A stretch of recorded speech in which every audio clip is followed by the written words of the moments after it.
우리 같이 한번 말씀을 보도록 하겠습니다. 예레미야서 5장 1, 2절 같이 말씀을 봅니다. 같이 한번 읽어보지요. 같이 시작. 너희는 예루살렘 거리로 빨리 다니며 그 넓은 거리에서 찾아보고 알라. 너희가 만일 정의를 행하며 진리를 구하는 자를 한 사람이라도 찾으면 내가 이 성읍을 용서하리라. 그들이 여호와께서 살아계심을 두고 맹세할지라도 실상은 거짓 맹세니라. 이게 예레미야서 5장에 나와 있는 내용인데, 우리가 예레미야서를 지금 묵상하고 이제 나아가기 시작했죠. 월요일부터 시작해서 26장부터 묵상이 시작되어졌는데, 26장부터 29장까지는 처절하게 망해가는 이야기가 계속 펼쳐집니다. 불순종의 이야기들이 계속 나타나죠. 하나님의 심판과 징계가 계속 쏟아져 들어올 것이라는 그런 경고들이 계속 등장하고 있는데, 이 내용이 계속해서 펼쳐지며 회복되지 않는 길로, 돌이키지 않는 길로 나아가고 있다는 점이 참 안타까운 것이 아닌가라는 생각이 듭니다. 우리가 하나님의 마음을 안다면 그 하나님의 마음 자락 속에서 평강을 얻고 또 새 힘을 얻으며 또 하나님의 뜻 가운데 거하는 기쁨을 누려갈 수 있지 않을까 생각해서 오늘 제목을 같이 한번 하나님의 꿈이라는 제목으로 정해봤습니다. 한번 같이 한번 읽어볼까요? 시작. 하나님의 꿈이. 혹시 뒷말 이어가고 싶은 마음이 들지 않으시나요? 우리가 그동안 찬양으로 굉장히 하나님께 많이 올려드리면서 하나님의 꿈이, 제가 추임새를 넣으면 뒤를 연결시켜 주시죠. 자, 하나님의 꿈이, 예수님의 성품이, 성령님의 권능이, 원하고 바라고 기도합니다. 처음 들어보시는 것 같은 표정을 짓는 분들도 계시는데, 그동안 참 많이 우리가 찬양을 올려드렸거든요. 굉장히 소중한 가사 내용이라고 봅니다. 같이 한번 처음부터 끝까지 한번 해보죠. 하나님의 꿈이부터 시작합니다. 시작. 하나님의 꿈이 우리의 비전이 되고, 예수님의 성품이 우리의 인격이 되고, 성령님의 권능이 나의 능력이 되고, 원하고 바라고 기도합니다. 저는 우리라고 넣었더니 다들 각자 나의 것으로, 우리와 나 합쳐져서 이제 우리가 되는 거겠죠. 오늘 이렇게 하나님의 꿈이 무엇인지 같이 한번 나눠보려 합니다. 하나님의 꿈이 우리의 비전이 된다면, 그리고 예수님의 성품이 우리의 인격이 된다면, 그리고 성령님의 권능이 우리의 능력이 된다면 어떤 세상이 이루어질까? 저는 하나님 나라가 거기에 있다라고 확신합니다. 그런데 삶을 살아가다 보면 하나님의, 즉 성령님의 권능은 내 능력이 되기를 간절히 소망하는데, 무엇이 없이 성령님의 권능이 내 것이 되기를 소망하느냐면 하나님의 꿈도 필요 없고 예수님의 성품도 필요 없고 그냥 성령님의 능력만 내 안에 들어와서 그것이 내 능력이 되어서 내가 원하는 것을 이루어가기를 소망하는 것이 우리의 삶이 아닌가라는 생각을 합니다. 늘 그걸 바라다 보면 저렇게 세상이 무너져가는 일들이 벌어진다는 것. 능력은 출중하기를 원하지만 그 능력이 어떤 비전으로 이루어가야 될지, 어떤 성품으로 또 그 비전을 이루어가야 될 것인지, 그것이 사라지기 시작하면요, 하나님의 나라가 아니라 세상 나라가 서고 인간의 나라가 선다는 얘기거든요. 능력이 소중한 것이 아니라 그 능력이 정말 올바른 비전을 향해서 나가고, 그 비전을 이루어갈 때 정말 올바른 인격을 통해서 성취되어져 갈 때 아름다운 하나님 나라가 이루어지거든요. 이 순서는 그대로 연결되어져야 합니다. 하나님의 꿈이 내 비전이 되어야 되고요, 그게 1순위가 되어야 되고, 그 다음에 예수님의 성품이 내 인격이 되어야 하나님의 비전을 하나님의 마음을 따라 이루어갈 수가 있거든요.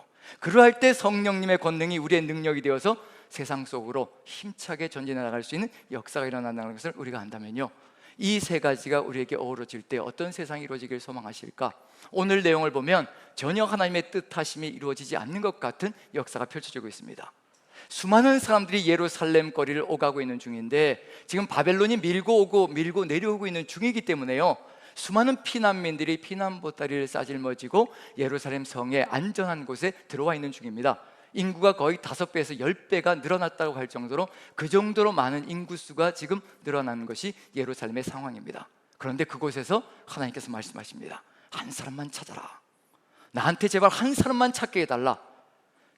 정의를 행하며 진리를 구하는 사람, 오직 하나님의 마음을 따라 정의를 행하며 진리를 구하는 사람 한 사람만 찾게 하라. 그러면 내가 이 성읍을 용서하리라. 한 사람이 얼마나 소중한지를 분명히 보여주고 있는 중입니다. 우리 여기에 이 시간에 예배하러 온 우리들은 그 한 사람 한 사람인 줄로 저는 확신합니다. 왜냐하면 하루의 일과 속에 지치고 상한 몸과 마음이거든요. 집으로 돌아가서 쉬고 싶은 마음이 굴뚝 같은 그 마음임에도 불구하고 그것을 다 유혹을 뿌리치고 이곳에 나와 앉아 계시거든요. 그 정도로 하나님을 향한 예배가 살아있는 마음이라는 것이 분명합니다. 우리 같은 한 사람 한 사람이 모여 있다면 이 창원 지역도 희망이 있을 것이라는 얘기거든요. 한 사람이 예루살렘을 살린다면 우리 여기에 모이는 이 수십 명의 사람들이 이 창원 지역을 살리지 못하는 법이 없다는 얘기거든요. 하나님은 그걸 지금 기대하고 계시는 중입니다. 자, 한번 앞뒤적으로 보시면서 이렇게 한번 인사해 보시죠. 우리가 그 사람이 됩시다. 한번 인사 좀 나눕니다. 우리가 그 사람이 되십시다. 예, 별로 탐탁치 않으신 표정들을 아직까지는 뭐 그렇게 진리 뭐 이렇게 정의, 어찌되었든 우리 한 사람 한 사람이 이와 같은 존재, 정말 진리를 구하며 정의를 행하는 사람 한 사람 한 사람이 된다면 하나님의 놀라운 꿈이 어찌 될 것인가. 하나님의 꿈이 있으시거든요. 이 한 사람을 찾아서 이루시고자 하시는 꿈이 있습니다. 하나님이 찾는 사람이 어떤 사람인지, 하나님의 꿈이 무엇인지, 어떤 사람을 찾고 있는지 한번 과거로 돌아가서 한번 찾아봤으면 좋겠습니다. 이스라엘 민족이 왕정 시대로 들어갈 때 엘리 제사장 가문이 타락했고요, 그 다음에 사울도 초대 왕으로 섰는데 사울도 타락해 버렸습니다. 그럴 때마다 하나님께서 찾으시는 사람이 있어요. 나는 이런 사람을 찾는다. 어떤 사람을 찾는지 보면 하나님의 꿈이 무엇인지 좀 우리가 알 수 있지 않을까 생각이 듭니다. 엘리 제사장 가문의 홈리와 비느하스 두 아들이 극적인 아주 극렬한 타락으로 갔을 때 하나님께서 나는 이런 제사장을 찾는다. 그리고 사울이 타락했을 때 나는 이런 왕을 찾는다. 공통점이 있을 거예요. 읽어보시면서, 같이 읽으면서요, 공통점이 뭔지, 이게 바로 하나님의 꿈이고 하나님이 찾으시는 사람이라는 거, 우리가 그런 사람이 된다면 이 세상은 희망이 있을 것이라는 거 한번 살펴봅니다. 도표를 보시면서, 자, 사무엘상 2장 34절 35절 같이 한번 읽어봅니다. 힌트를 드리는 것은 파란 글씨에 초점을 맞춰주시면 좋을 것 같습니다. 자, 34절 35절 같이 읽습니다. 시작. 내 두 아들 홈리와 비느하스가 한날에 죽으리니 그들이 당할 그 일이 내게 표징이 되리라. 내가 나를 위하여 충실한 제사장을 일으키리니 그 사람은 내 마음 내 뜻대로 행할 것이라.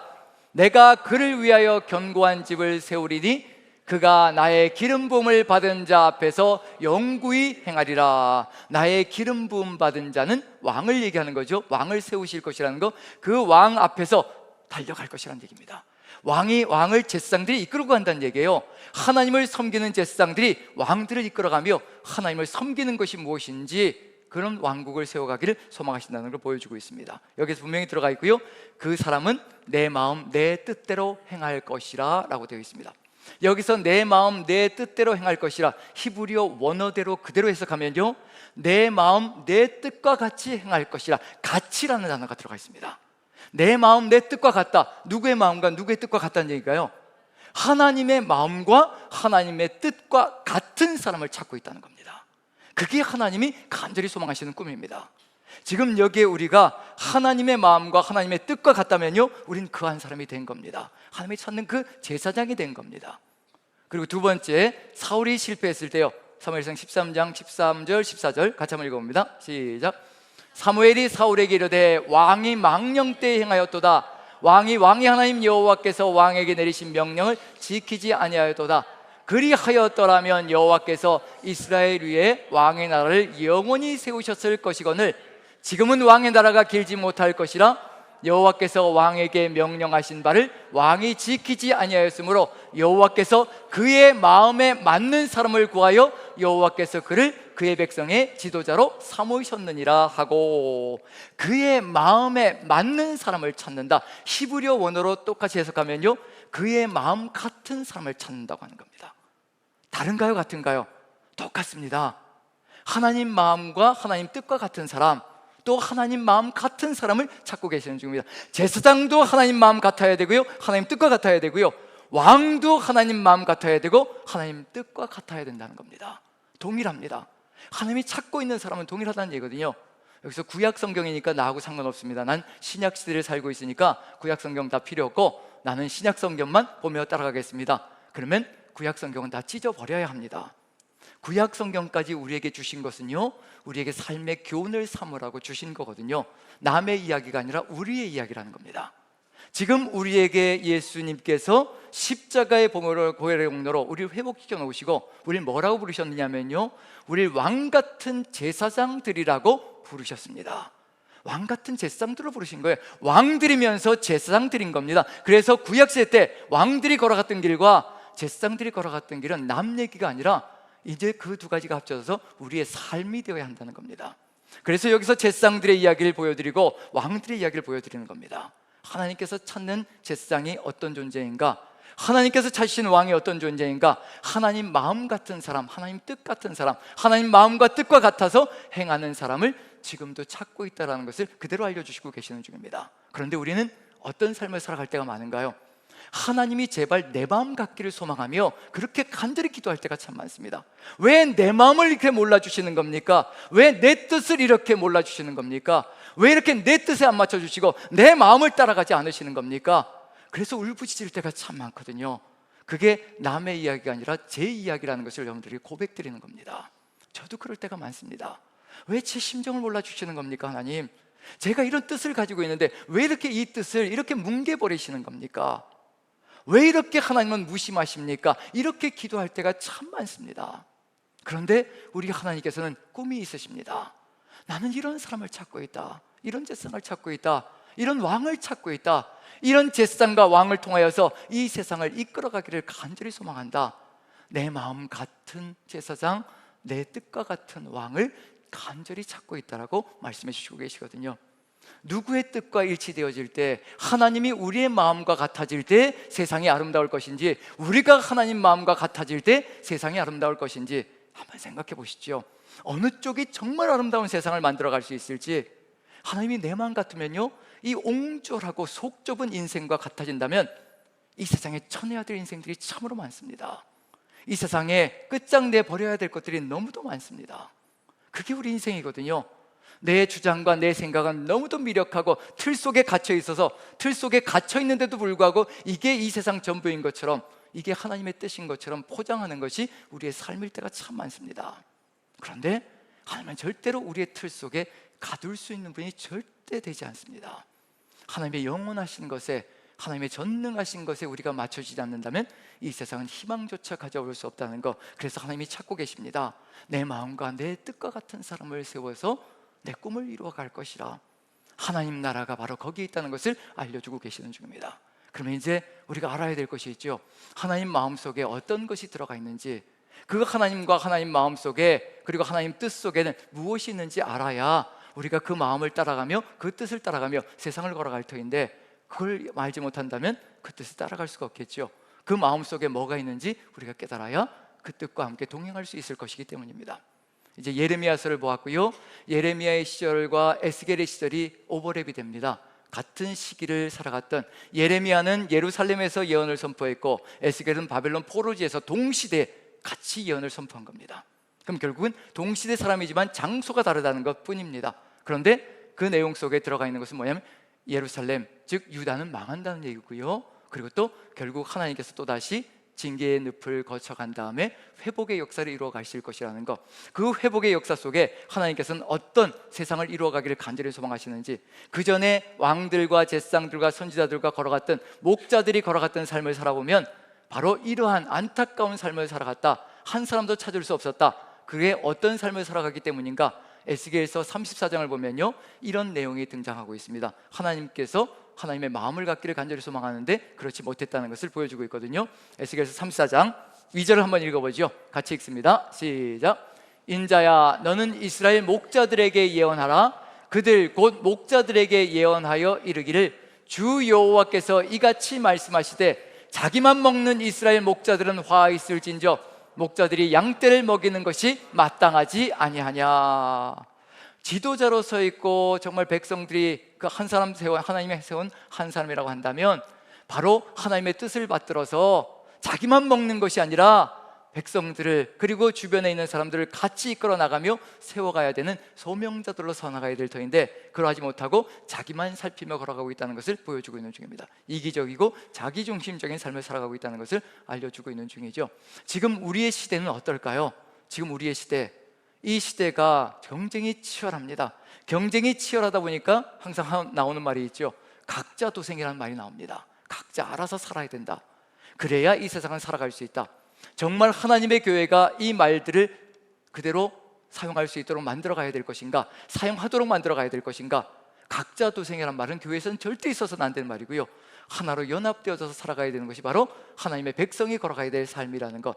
하나님은 교회를 통하여서, 하나님의 성도들을 통하여서, 자녀들을 통하여서 이 세상을 그런 세상이 아니라 서로 도와가며 정말 서로를 먹이며 그리고 이끌어 나가는 그런 세상으로 세워가기를 간절히 소망하신다는 것. 만약에 우리가 그 마음, 하나님의 마음을 깨닫지 못한다면요, 우리도 우리 자신밖에 알지 못하는 그런 삶을 살아갈 것이라는 것.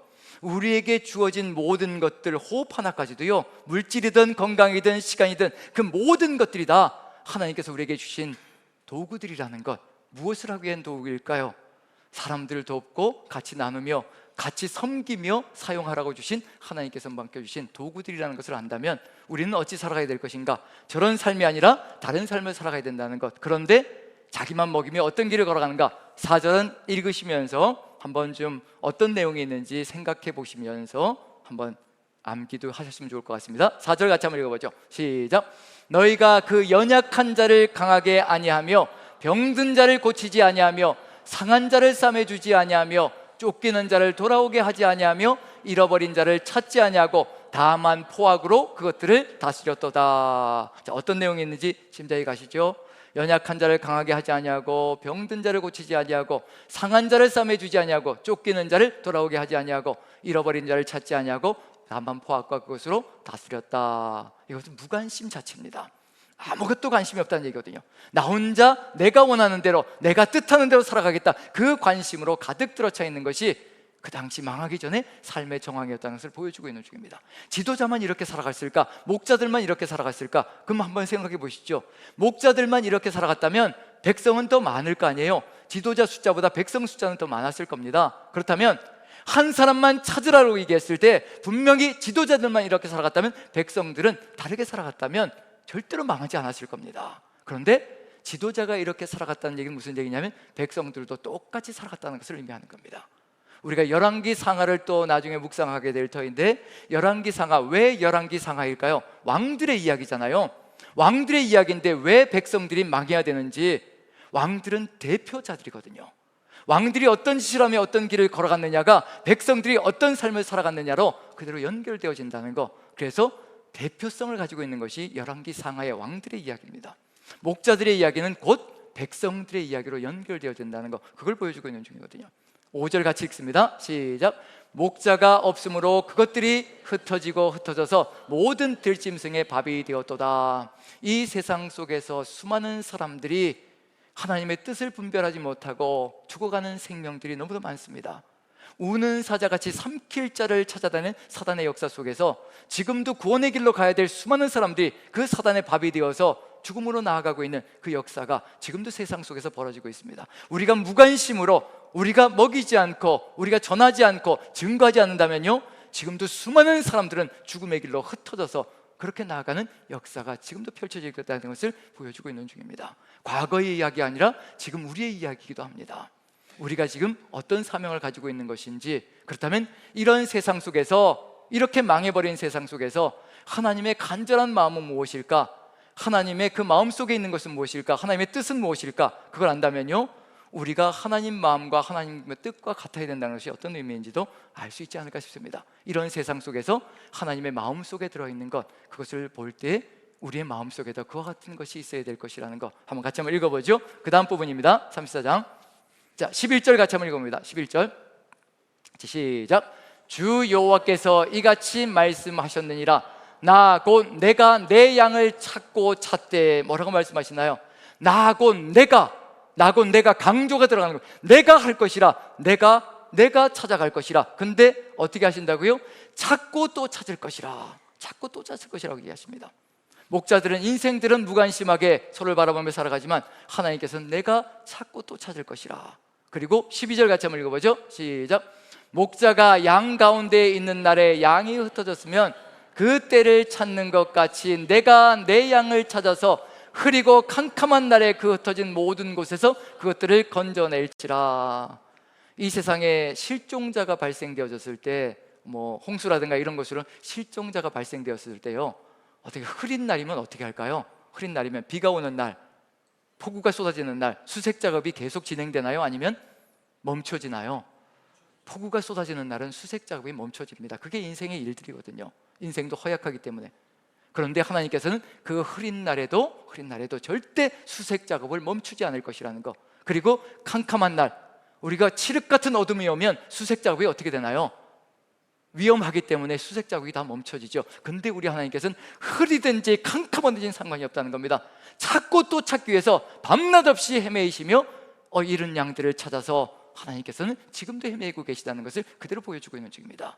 지금도 주님께서는요, 이 세상을 헤매고 계시는 중입니다. 성령이 선교라는 것이 사도행전을 보시면서 아시겠지만 사도행전의 이 선교의 역사가 사람의 선교가 아니거든요. 성령께서 먼저 앞장서 가시는 겁니다. 사람들이 어디에서 죽어가고 있는지 너무나 잘 아시기 때문에 성령께서 앞장서 가시며 이끌어 가시는 역사가 바로 사도행전의 역사거든요. 어디에 죽어가는 생명들이, 더 급한 생명들이 있는지 너무나 잘 아시거든요. 사도행전에서 우리가 또 묵상할 때 이런 내용이 나왔었죠.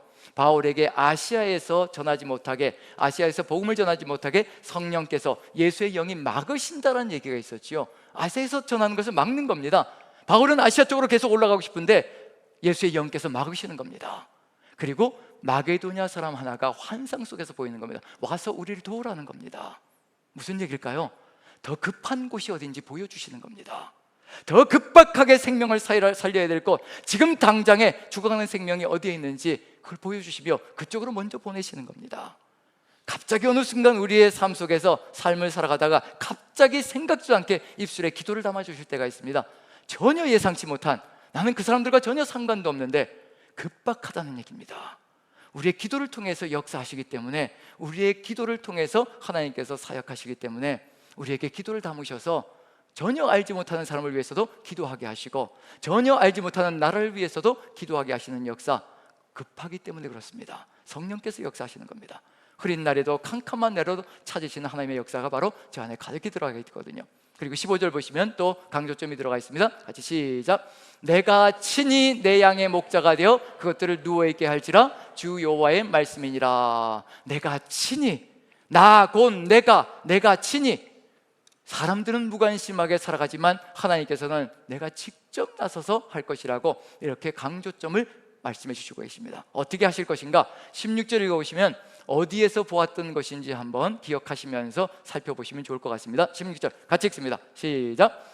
그 잃어버린 자를 내가 찾으며 내가 돌아오게 하며 상한 자를 내가 싸매주며 병든 자를 내가 강하게 하려니와 살찐 자와 강한 자는 내가 없애고 정의대로 그것들을 먹이리라.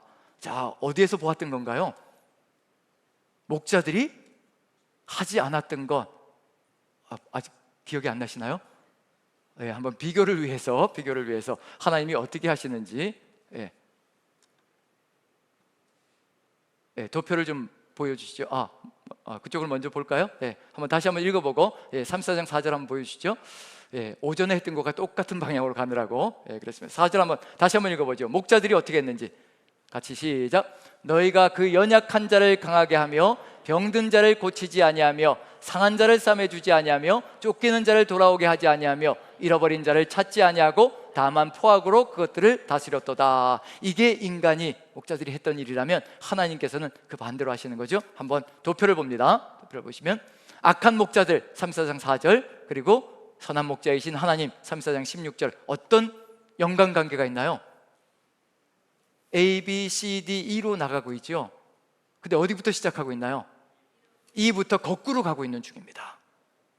자, 잃어버린 자를 찾으며 쫓기는 자를 내가 돌아오게 하며 상한 자를 내가 싸매주며 병든 자, 여기는 가로가 이제 생략되어 있지만 고칠 것이며, 그 다음에 또 강하게 하려니와 그 앞에 가로 뭐가 빠져 있다는 얘기인가요? 연약한 자를 강하게 할 것이라. 이제 생략된 것이 무엇인지를 앞의 것을 통해서 이해해 볼 수가 있습니다. 그럼 어떻게 하시겠다는 얘기인가요? 인생들이 한 것을 정확하게 반대로, 거꾸로 할 것이라. 나는 정확하게 반대로 하여서 너희들을 회복시키며 너희들을 바르게 이끌어 나갈 것이라. 그게 우리 하나님께서 우리에게 주시는 말씀입니다. 우리가 삶을 살아가다 보면 이런 질문을 받을 때가 있습니다. 제가 질문을 받을 경우들이 좀 있었는데, 하나님의 뜻이 뭡니까? 하나님의 뜻 하면서 그렇게도 많이 하나님의 뜻에 대해서 이야기하는데, 하나님의 뜻이 무엇입니까? 라고 질문을 받을 때가 있습니다. 그때 즉답으로 할 수 있는 것, 간단하게 즉답으로 내릴 수 있는 것 뭐가 될 것이냐면, 당신이 하고 싶지 않은 것이 하나님의 뜻일 때가 많습니다. 한번 생각해 보면요, 두 가지가 있다면, 정말 내가 하고 싶은 것과 하고 싶지 않은 것이 있다면요, 내가 하고 싶지 않은 쪽이 하나님의 뜻이 될 때가 참 많습니다. 어쩌면 90% 이상이 그럴 때가 많거든요.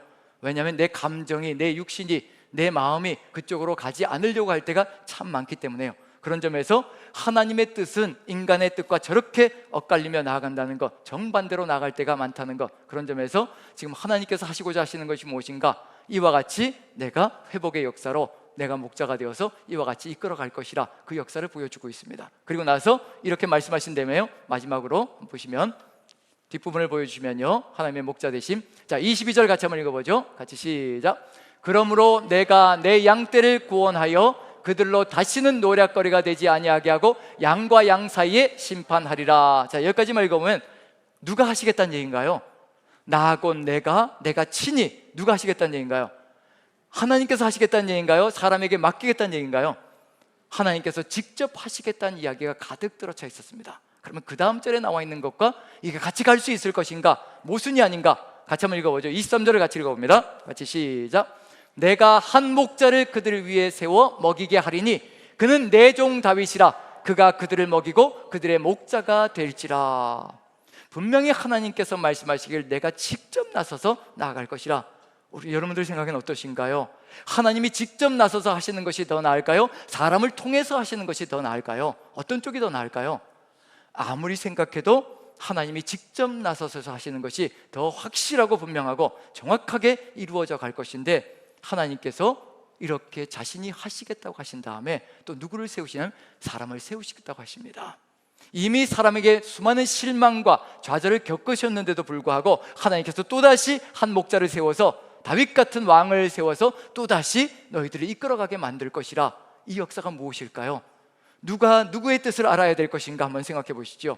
하나님께서 찾으신 사람이 어떤 사람인가, 하나님의 마음과 하나님의 뜻이 무엇인가를 깨닫지 못한다면요, 또다시 서도 아무 의미가 없습니다. 하나님께서 지금까지 보여주신 것, 내가 이렇게 나서서, 내가 친히 나서서 내가 이렇게 하기를 간절히 소망한다, 내가 이렇게 구원하기를 소망한다, 그 마음이 가득히 들어차 있거든요. 그 마음을 보여주시는 이유는 바로 우리를 세우실 때, 목자를 세우실 때 바로 이와 같은 마음을 가지고 세상 속에 들어가서 이와 같은 역사를 이루어가길 간절히 소망하시는 것, 그러할 때 어떤 일이 벌어질 것인가, 바로 24절 같은 역사가 펼쳐질 것이라는 것, 같이 한번 읽어봅니다. 같이 시작. 나 여호와는 그들의 하나님이 되고 내 종 다윗은 그들 중에 왕이 되리라. 나 여호와의 말이니라.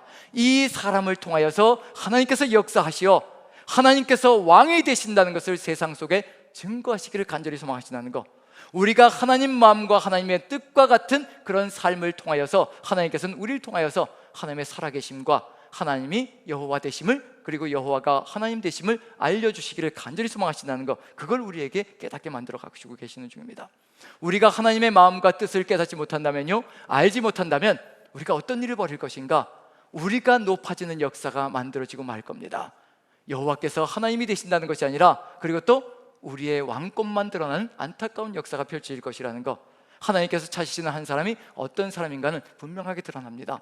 이 하나님의 간절한 마음을 그대로 알고 깨달아갈 때 세상은 달라질 것이라는 것, 이게 회복의 역사 속에 들어갈 때도 그대로 있었다면요, 과거 역사 속에도 이스라엘 민족이 하나님의 백성으로 설 때에도 똑같은 역사가 있었습니다.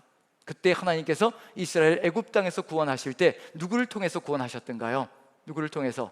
애굽 땅에서 구원하실 때 모세를 통해서 구원하셨습니다.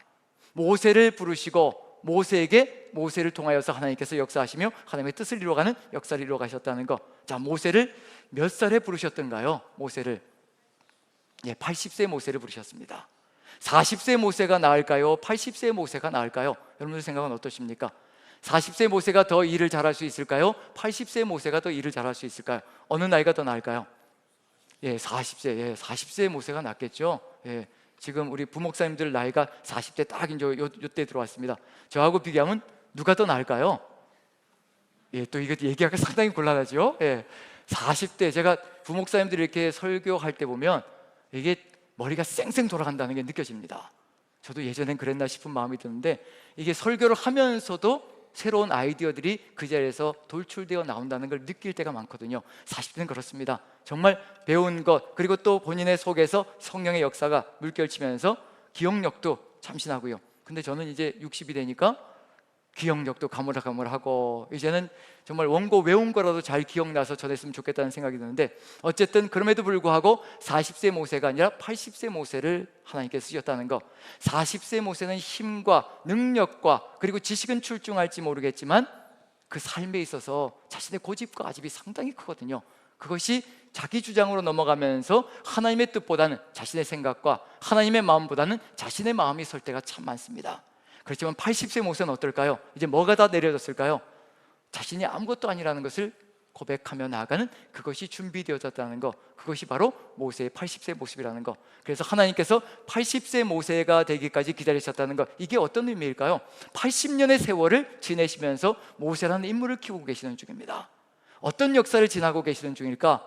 80년의 세월이 지금 모세를 통해서 흘러가고 있다면요, 지금 어떤 역사가 펼쳐지고 있을까?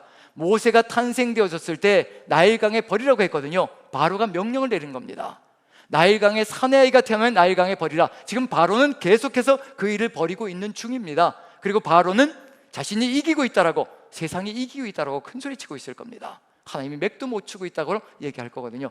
그 80년의 세월 동안 하나님께서 바라보시는 건 뭐냐면요, 하나님의 백성, 자신의 백성이 계속해서 나일강에서 죽임을 당하는 것을 그 세월 동안 보고 계시는 중입니다. 그리고 한 사람을 키우고 계시는 중입니다. 한 사람이 얼마나 소중한 것인지, 한 사람을 세워나가는 그 역사 속에 얼마나 많은 사람들의 피눈물이 섞여 있는 것인지 하나님은 정확하게 아십니다. 우리 한 사람을 세우시려고요, 지금 얼마나 많은 사람들의 눈물과 고통이 그 안에 섞여 있는지 아무도 알지 못하지요. 하나님은 아십니다. 한 사람 한 사람을 세워가시려고 지금 역사 속에 지금 다듬고 계시는 그 역사가 있다는 것을 우리가 안다면 우리가 결코 소홀히 여길 수 없는 부분이 있다는 것을 알 수가 있을 겁니다. 이제 모세를 부르실 때, 모세를 부르시고 소명을 주실 때 이런 이야기를 먼저 하십니다. 같이 한번 읽어보죠. 자, 출애굽기 3장 7절 8절입니다. 7절 먼저 한번 읽어보죠. 같이 시작. 여호와께서 이르시되 내가 애굽에 있는 내 백성의 고통을 분명히 보고 그들이 그들의 감독자로 말미암아 부르심을 듣고 그 근심을 알고, 하나님께서 내가 애굽에 있는 그들의 고통을 분명히 보았다라고 얘기하십니다. 분명히 보았다. 그리고 그들의 울부짖음을 내가 들었다라고 얘기하십니다. 그리고 그 마음속에 있는 근심과 고통과 아픔까지도 내가 다 안다라고 얘기하십니다. 하나님이 보시고 들으시고 아신다는 얘기거든요. 지금 우리가 살아가는 삶의 모든 정황 속에서 겪는 것 다 보셨다는 겁니다. 그리고 우리의 신음소리 다 들으신다는 겁니다. 우리의 중심에 있는 고통, 어느 누구에게도 얘기하지 못합니다. 어느 누구에게도 쉽게 얘기하지 못하는 부분들, 그 부분들이 있거든요. 이것이 어떻게 무엇이 되어서 내게 돌아올지 모르기 때문에 내 속에 있는 아픔을 어느 누구에게도 얘기하지 못하는 것들이 상당히 많습니다. 그것까지도 다 아신다고 말씀하십니다. 그래서 우리 주님께서 하시는 것이 있습니다. 8절 같이 한번 읽어보죠. 같이 시작. 내가 내려가서 그들을 애굽인의 손에서 건져내고 그들을 그 땅에서 인도하여 아름답고 광대한 땅, 젖과 꿀이 흐르는 땅, 곧 가나안 족속, 헷 족속, 아모리 족속, 브리스 족속, 히위 족속, 여부스 족속의 지방에 데려가려 하노라. 하나님께서 말씀하시길 내가 내려가서, 내가 직접 내려가서 그들을 건져내고, 당장 건져내고, 그리고 인도하여서 애굽 땅에서 그 종살이하는 데서 인도하여서 내가 그들에게 젖과 꿀이라는 땅으로 내가 데려갈 것이라. 누가 하시겠다고 강조하시고 계시는 중에 내가 하겠다는 겁니다. 이 아픔과 이 고통과 이 신음소리를 내가 다 듣고 보고 알았으니 내가 어찌 가만히 있을 수 있을 것인가. 하나님께서 직접 내려와서 이 모든 것을 이루시겠다고 하십니다. 하나님이 직접 하시면요, 직접 내려와서 그리고 건지고 인도하고 데려가면요, 한순간에 이루어질 수 있는 일입니다. 그런데 이렇게 말씀하시고 나서 그 다음에 하나님께서 이렇게 말씀하십니다. 같이 한번 읽어보죠. 9절입니다 9절 같이 읽습니다. 시작. 이제 가라. 이스라엘 자손의 부르심이 내게 달하고 애굽 사람이 그들을 괴롭히는 학대도 내가 보았으니 이제 내가 너를 바로에게 보내어 너에게 내 백성 이스라엘 자손을 애굽에서 인도하여 내게 하리라. 자신이 가시겠다고 하시고 내가 가겠다고 하시고 내가 인도하겠다라고, 그리고 젖과 끓이는 땅으로 데려가겠다고 하시고, 그 다음 절에서 이제 가라는 겁니다. 네가 가라는 겁니다. 그리고 네가 가서 그들을 끄집어내어서 건져내어서 그들을 인도하라는 겁니다. 여러분들 생각에 누가 하는 것이 더 낫겠습니까? 하나님이 하시는 것이 낫겠습니까? 모세가 하는 것이 낫겠습니까? 전능하신 하나님께서 하시는 것이 낫겠습니까? 80세의 모세가 하는 것이 낫겠습니까? 왜 하나님께서 내게 하겠다고 하셨을까? 내가 보았고 들었고 알았다라고 얘기하실까? 그럼 내가 직접 내려가겠다고 하실 것인가? 모세에게 왜 이야기를 들려주실까? 네가 내 마음을 알아줬으면 좋겠다. 내가 그들의 고통의 신음소리를 들었고 보았고 알았기 때문에 내가 견딜 수 없는 이 마음, 이 아픔과 이 고통을 네가 다 알아줬으면 좋겠다. 그리고 내가 내려가서 하는 것처럼, 내가 그 자리에 내려가서 그들을 위해서 하는 것처럼 네가 내 마음이 되어서, 내 뜻이 되어서 그들이 가서 내 마음과 내 뜻이 되어 그들을 인도하고 구해줬으면 좋겠다. 하나님께서 그 마음을 가지고 얘기하시는 겁니다. 하나님이 하시고 싶은 이야기를 우리에게 들려주시는 이유는 뭐냐면요, 그것을 우리와 함께 하시고 싶으신 겁니다.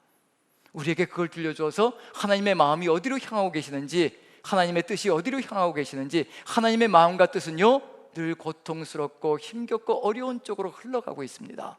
그들을 건져내어서 잃은 양들을 찾아서 하나님의 품으로 돌이키시려고 최선을 다하시는 것이 하나님의 마음입니다. 우리의 마음은 어디로 향하고 있는지, 하나님의 마음이 향하는 곳으로, 하나님의 눈이 향하는 곳으로, 하나님의 눈물이 고이는 곳으로 우리의 마음도, 우리의 뜻도, 우리의 길도, 우리의 눈물도 고이기 시작한다면 하나님 나라가 아름답게 열려져 갈 것이라는 거. 그런데 팽개치지 않으십니다. 모세가 날 보십시오, 하나님 80세가 되어서 이젠 호백발입니다. 내가 어떻게 무엇을 할 수 있다고 생각하십니까? 나이는 그저 숫자에 불과한 것뿐입니다. 이것만 아시면 됩니다. 12절 같이 한번 읽어보죠. 같이 시작. 하나님이 이르시되 내가 반드시 너와 함께 있으리라. 내가 그 백성을 애굽에서 인도하여 낸 후에 너희가 이 산에서 하나님을 섬기리니 이것이 내가 너를 보낸 증거니라. 나이가 무슨 상관이냐? 내가 너와 함께 하겠다는데, 내가 반드시 너와 함께 하겠다는데, 하나님이 함께 하시면 이루지 못할 것이 무엇이 있겠습니까? 전능하신 하나님께서 함께 하신다는데, 그리고 이 하나님께서 함께 하시면 우린 절대로 교만해질 수가 없습니다. 마침내 하나님께서 함께 하시는 사람은요, 하나님을 예배하는 백성으로 만들어 간다는 것을 보여주고 있는 중입니다. 다윗 같은 목자를 세워서 여호와가 하나님이라는 것을 알려주겠노라고 말씀하셨던 것, 다윗 같은 목자가 서서, 하나님 마음에 합한 목자가 서면요 자신의 왕권을 주장하는 것이 아니라 하나님이 왕이시라, 하나님이 살아계신 분이라 증거하는, 하나님을 예배하는 그런 세상을 만들어 갑니다. 이렇게 80세 모세가 나서서 자신의 힘과 능력이 아니라 살아계신 하나님의 능력으로, 그 권능으로 이 일이 이루어져 간다는 것을 보고 고백하기 시작하면요 오직 하나님만 섬기는 세상을 만들어 갈 수 있다는 것을 그대로 보여주고 있는 중입니다. 하나님께서 찾으시는 한 사람이 누구일까? 하나님 마음과 하나님 뜻과 같은 사람. 나이가 관계없습니다. 그리고 우리가 어떤 상황 속에 처해 있든지 상관이 없습니다. 어느 누구든지 이 하나님의 마음과 하나님의 뜻과 일치되어져 가는 사람이 있다면 그 사람을 통해서 하나님께서 역사하실 것이며, 하나님의 꿈을 품고 하나님의 비전을 만들어서 오직 이 세상 속에서 하나님과 함께 나아가는 그 삶을 통하여 이런 양들을 찾고 하나님의 교회를, 하나님의 뜻을 이루어가는 교회로 세워가는 역사가 펼쳐질 것이라는 것을 마음에 새긴다면, 지금 우리가 마음속에 품어야 될 것이 무엇일까? 하나님의 이 간절한 꿈, 하나님의 마음과 하나님의 뜻과 같은 사람을 세우기를 소망하시는 그 마음을 우리 가슴속에 새기고, 우리 모두가 함께 하나님 마음과 하나님 뜻과 같은 사람들로 서서 하나님과 함께 나아가는 귀한 삶이 되기를 간절히 축원드립니다. 우리 같이 한번 찬양 드리면서 기도하는 시간을 가졌으면 좋겠습니다. 원하고 바라고 기도합니다.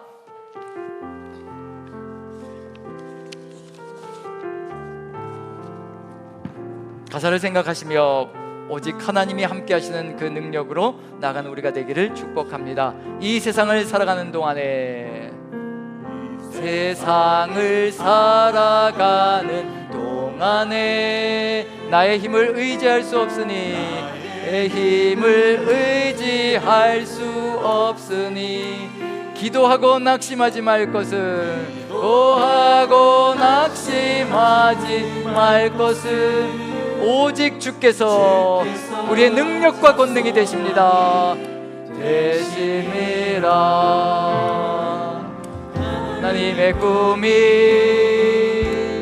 나의 비전이 되고, 예수님의 성품이 나의 인격이 되고, 성령님의 권능이 나의 능력이 되길 원하고 바라고 기도합니다. 기도합니다. 아멘.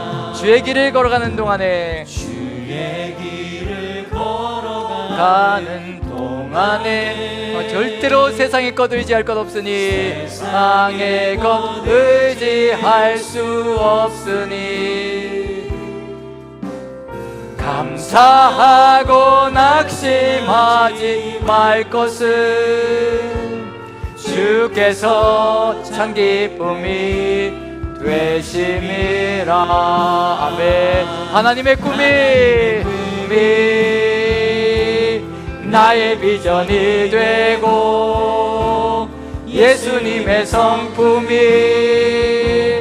나의 인격이 되고 성령님의 권능이 영님의 권능이 나의 능력이 되길 원하고 바라고 다시 한 번 더 찬양합니다. 이 세상을 살아가는 동안에 살아가는 동안 오직 하나님의 힘만 하나님의 능력만 의지하는 우리가 되기를 소망합니다. 의지할 수 없으니 기도하고 낙심하지 말 것은 하고 낙심하지 말 것은 아멘. 주께서 참 소망이 되심이라. 아멘. 하나님의 꿈이 나의 비전이 되고 예수님의 성품이 나의 인격이 되고 아멘. 성령님의 권능이 나의 능력이 되길 원하고 바라고 기도합니다. 아멘. 주의 길을 걸어가는 동안에 왜 길을 걸어가는 동안에 세상의 것 의지할 수 없으니 내 것 의지할 수 없으니 감사하고 낙심하지 말 것은 아멘. 주께서 참 기쁨이 우리의 고백이 되게 하소서. 아멘. 내 꿈이 아멘 나의 비전이 되고 예수님의 성품이 나의 인격이 되고 성령님의 권능이 나의 능력이 되길 원하고 바라고 아멘. 기도합니다. 다시 한 번 더 하나님의 꿈이 나의 비전이 되고 예수님의 성품이 나의 인격이 되고 성령님의 권능이 나의 능력이 되길 원하고 바라고 기도합니다. 다시 한 번 더 원하고 바라고 기도합니다. 원하고 바라고 기도합니다. 우리 같이 간절하게 기도합니다. 하나님의 꿈이 우리의 비전이 되게 도와주시옵소서. 한 생명으로 찾으라는 그 간절한 소망 아버지, 그리고 캄캄한 날에도 절대 멈추지 않으시고 찾으시는 그 열정 우리의 가슴 속에 새겨 주시옵소서. 그 꿈이 우리의 비전 되게 도와주옵소서. 오직 예수님의 성품으로 그 사명 감당케 도와주옵소서. 성령님의 권능이 우리의 삶을 이끌어가게 도와주옵소서. 오직 아버지의 뜻이 이 세 가지를 통하여서 우리의 삶 속에서 이루어지게 도와주옵소서. 다 같이 한 목소리로 주여 한번에 주님 기도합니다. 기도하겠습니다. 주여, 사랑의 하나님 아버지, 우리를 도와주시옵소서. 아버지, 우리의 비전이 아니라 아버지의 꿈을 우리의 비전으로 삼게 도와주옵소서. 아버지의 그 간절한 마음, 애절한 마음, 애틋한 마음, 한 생명으로 찾으라는 그 간절함이 아버지 우리 가슴 속에 가득히 아버지 채워지게 도와주옵소서. 우리가 연합할 수 있도록 아버지 예수님의 성품으로 나아갈 수 있게 도와주옵소서. 우리가 연합의 길로 나아가게 부족함이 없도록 오직 하나님의 성품으로, 예수님의 성품으로 우리를 붙들어 주시고 인도하여 주셔서 아버지, 우리가 오직 우리의 인격이 예수님의 성품으로 변화될 수 있는 삶이 될 수 있게 아버지 역사하시고 인도하여 주옵소서. 아버지, 오직 성령님의 권능이 우리의 능력으로 아버지 가득 채워져 아버지 그 놀라우신 뜻을 이루어가는 그 사명 감당케 도와주옵소서. 아버지, 우리를 붙들어 주시옵소서. 우리에게 주의 큰 은혜를 역사하여 주셔서 아버지 놀라우신 이 뜻을 이루어가는 우리의 삶이 되게 아버지 도우시고 인도하여 주옵소서. 우리의 부족함과 연약함 우리 주님께서 하시는 줄 압니다. 아버지 역사하여 주시옵소서. 우리 한 가지 더 기도합니다. 우리가 지금 교회학교 여름 사역을 위한 특별 새벽 기도회로 나아가고 있습니다. 우리만 하나님의 꿈을 품고 예수님의 성품이 되고 성령의 권능으로 나아가는 것이 아니라 우리의 자녀 세대들까지도 동일하게 나아갈 수 있게 하여 주시옵소서. 그래야 하나님과 함께 하나님의 꿈을 품고 하나님의 비전을 가지고 이 세상 속에서 아버지의 뜻을 이루어가는 귀한 생명들 될 수 있도록 이 성경학교와 수련을 통하여서 아버지의 그 놀라우신 성품이 그 안에 가득히 들어차 하나님의 꿈을 품고 나아가는 우리의 다음 세대들 되게 하여 주시옵소서. 우리의 자녀 세대들 되게 도와주옵소서. 다 같이 한 목소리로 주여만을 주님 기도합니다. 주여! 사랑의 하나님 아버지, 우리의 자녀들을 지켜 돌봐주옵소서. 우리가 아버지의 뜻을 품고 아버지의 마음을 품고 아버지의 마음과 같이 뜻과 같이 아버지 걸어가기를 간절히 소망합니다.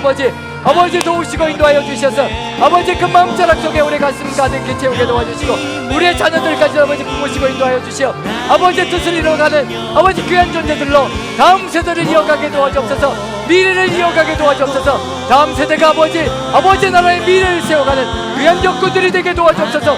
오직 주께서 함께하여 주셔서 주의 성령의 역사로 아버지 성경학교와 수련회가 아름답게 주의 뜻 가운데 이루어지고 안전하게 주의 마음이 가득 채워지는 그런 시간 순간 되게 도와주옵소서. 아버지께서 역사하실 때 아버지 그와 같은 역사가 이루어질 줄로 믿습니다. 아버지 주께서 역사하시고 아버지 인도하여 주옵소서. 오직 주 예수 그리스도의 그 은혜가 가득히 차게 도와주시옵소서. 아버지께서 역사하여 주옵소서. 아버지 오직 주 예수 그리스도의 그 은혜가 가득 차는 시간 될 수 있도록 아버지 우리의 자녀들을 붙들어 주시고 아버지 교회학교 모든 아버지 우리의 자녀들을 주의 은혜 가운데 붙들어 주시옵소서. 역사하여 주옵소서. 사랑의 하나님, 우리가 간절히 기도합니다. 도와주시옵소서. 아버지의 꿈이 우리의 비전 되게 도와주옵소서. 예수님의 성품으로 우리의 인격이 조성되게 도와주옵소서. 오직 성령님의 권능이 우리의 능력이 되어 세상 끝까지 주의 뜻을 이루어가며 이른 양들을 찾게 도와주시옵소서. 지금도 애타게 찾고 계시는 그 성령님의 그 역사를 우리가 따라가며 주의 뜻을 이루어가는 귀한 존재들로 오직 하나님 마음과 하나님의 뜻을 품고 살아가는 존재들로 이 땅에 세워주시옵소서. 아버지 또한 원하옵기는 우리의 다음 세대들, 우리의 자녀들을 주님께 의탁드립니다. 성경학교와 수련을 통하여서 하나님의 뜻이 이루어지게 도와주시며 우리의 자녀들이 하나님을 만나는 놀라운 역사 있게 도와주셔서 하나님의 꿈의 비전이 되게 도와주시어 이 세상 속에서 하나님과 함께 동행하는 우리의 자녀들 되게 도와주시옵소서. 그래야 미래가 활짝 열려 하나님 나라가 더욱더 커지는 역사 있게 도와주시옵소서. 우리의 삶의 여정 속에서 이와 같이 지키시고 모든 것을 이루어 가실 줄로 믿고 우리 구주 예수 그리스도 귀하시는 받들어 기도합나이다. 아멘. 아멘. 우리 다 같이 일어나셔서 우리 같이 선포하는 시간 같습니다. 우리 오른손 드시고 같이 선포합니다. 시작. 아멘. 주 예수여 오시옵소서. 마라나타. 아멘.